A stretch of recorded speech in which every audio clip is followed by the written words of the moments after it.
Hello, good morning, good evening, good afternoon, and welcome. My name is Paul. I do the daily teaser quiz. I do silly jokes occasionally, and I do TV and movie reviews. And I really should watch a movie and tell you about it.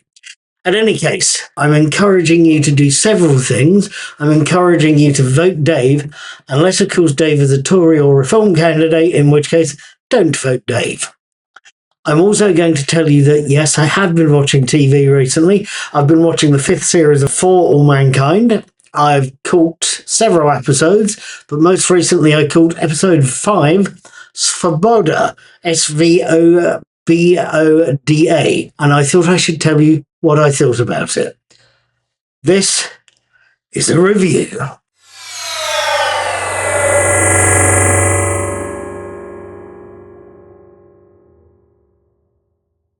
Episode 5, Svoboda, opens with a flashback that shows us Irina Morozova, Svetlana Efremova, the former head of Star City, as she's taken to Krasnoyarsk Gulag at the end of Season 4. It's only after some 19 months that Irina is released after blackmailing her guards. After the opening credits, we're back in the modern day and back on Happy Valley, being shown reports from both the US and Soviet news channels that tell us the two governments and their associated space companies are dealing with the leak from last episode. What the news channels don't show us is that Alex and Lily, Sean Kaufman and Ruby Cruz, are reveling in the fact that their leak has provoked protests on Mars. Unknown to Lily, however, her father, Miles, Tony Kebbell, is talking to Sheriff Palmer James, Mick Watford.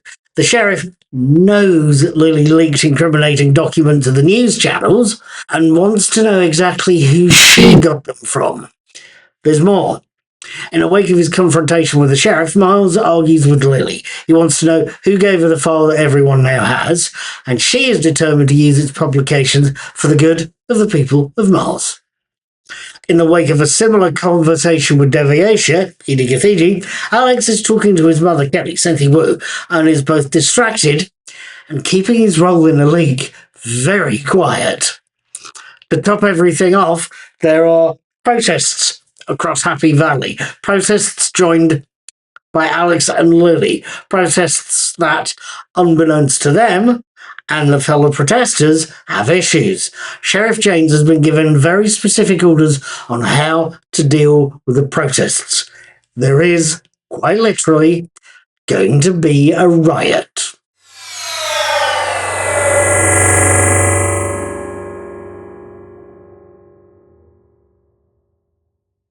Right, what did I make of Svoboda, of this fifth episode? One thing, or possibly a couple of things I can tell you is, one, it's slightly fiddly to pronounce if you don't speak any of the relevant languages. And I can also tell you what a quick Google search told me, that this episode's title, Svoboda, is a word in many Slavic languages, Russian, Belarus, Ukrainian, and roughly translates as freedom or liberty. Given that one character, Irina, is shown blackmailing her way to freedom, and that we know another character, Margot Madison, is still serving time for various forms of treason, and we know that the Mars is Ours protesters are a burgeoning Free Mars movement, the title seems very appropriate. Those protesters, by the way, they're goaded into a riot towards the end of the episodes. And I have to admit, I have a confession.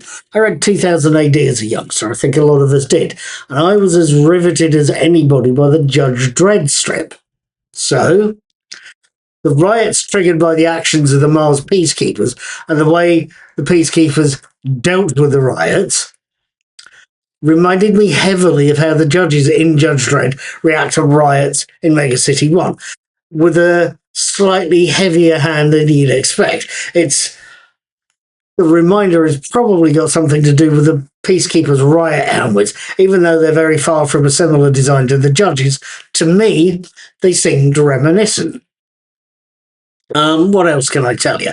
Quite a lot, possibly. We see Alex outed as the person who leaked the automation plans to Lily, and getting no more than a ticking off, having an argument with Deviatia for so doing. It's something I felt should have got Alex more punishment than he did, although I suspect he may face consequences over the next few episodes. What else is there? There's a minor thing. The graffiti. We saw graffiti on Mars. I don't know who does the set design for All Mankind or who does the set dressing either.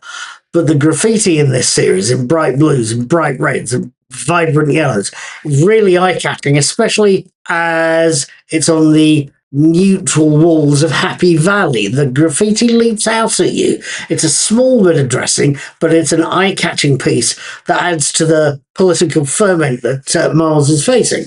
And again, it's something that reminds me of Mega City 1, the Judge Dredd setting. The wall-scrolling storyline way back when that introduced us to Chopper and Phantom springs to mind here.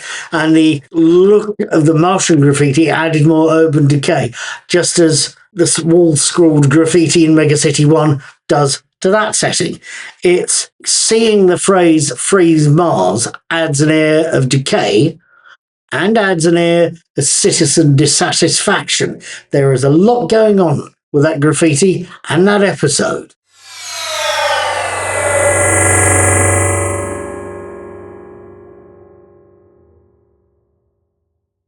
Okay, I've mentioned revolution here, haven't I? Or at least a set of riots that could be easily mistaken for one. The climax to Svoboda shows us the riots unleashed by Sheriff James's heavy-handed actions. It's the scene that initially actually got me thinking of Mega City 1. The episode ends with a close-up on the face of Governor Polovanov, Costa Ronin. It's a very nicely done shot, a nicely done zoom. These sorts of things, though, these climaxes are always a mixture of the direction, the camera work, and whatever the actor's doing with their face.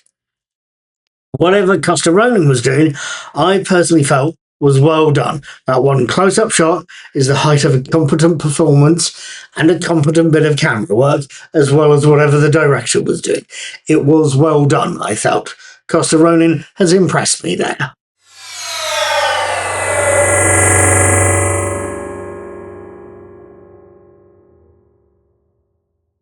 So what did I think of Svoboda, of this 5th episode of For All Mankind, beyond the fact that it's got a title I found slightly difficult to pronounce? I've said this before, and I will no doubt say it again. It's another well-made episode, and it's one that caught my attention in many ways. The graffiti, the performances, what have you. About my only complaint is one I've already made, that Alex has faced little in the way of apparent punishment for his actions, beyond a ticking off from Devasha. I've also said Alex may well suffer something in the longer term over the rest of the series. That we will have to see. Beyond that, Svoboda is a well done and menacing episode, and it's one that's encouraging me, personally, to come back next week. I will hopefully see you then, or I'll tell you what I thought.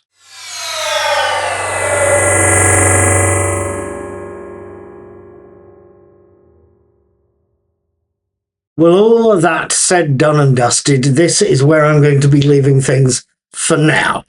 Or at least it's where I'm going to be leaving things until next Tuesday, where I'll be watching episode 6 of this series, No Sudden Moves.